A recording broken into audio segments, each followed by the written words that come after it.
அல்லாஹ் அக்பர். உன் கஷ்டத்தை உன்னில் புதை, உன் சிரமத்தை உன்னில் புதை.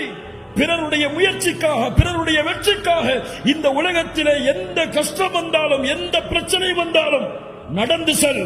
அல்லாஹ் உன்னை பொறுப்பேற்று உன்னை நடத்தி செல்லுவான். அல்லாஹ்வுடைய தூதர் முஹம்மது ரசூலுல்லாஹ் ஸல்லல்லாஹு அலைஹி வஸல்லம் அவர்கள் அடைந்த துன்பத்திலேயே மிக அதிகமான துன்பம் நடந்த ஒரு நாள் இந்த நாள்.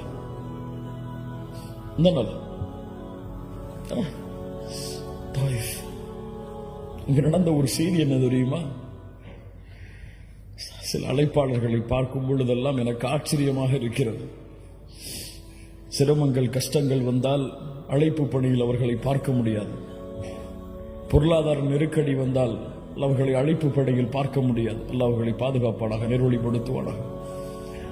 முஹம்மது ரசூலுக்கு வந்த கஷ்டம் என்ன தெரியுமா? தாயிஃபில் அபூ தாலிபுடைய மரணம், ஹதீஜா ரலியல்லாஹு அன்ஹாவுடைய மரணம். உள்ளம் வாடுகிறது. மக்கள் எல்லோரும் எதிரியாகிறார்கள்.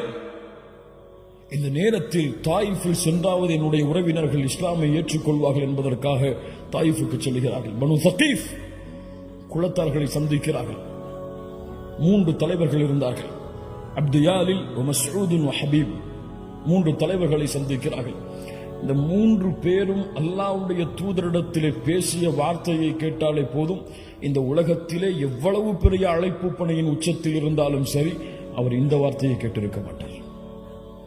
என்ன கேட்டார்கள் தெரியுமா? முஹம்மது ரசூலை பார்த்து என்ன கேட்டார்கள் தெரியுமா? அல்லாஹ்வுடைய தூதரை பார்த்து.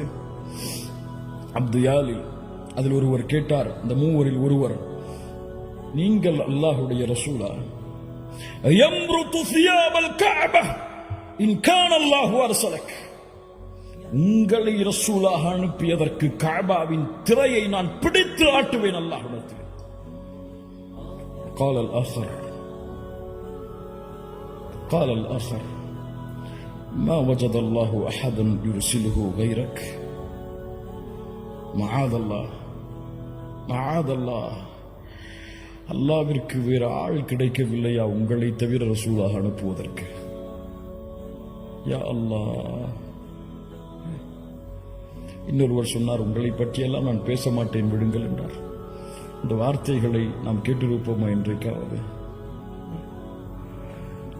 இந்த வார்த்தைக்கு பிறகுதான் 10 நாட்கள் தாயிஃபில் தங்கி இருந்த அழைப்பு பணி செய்தார்கள். அல்லாஹ் அக்பர். என்ன குணம்!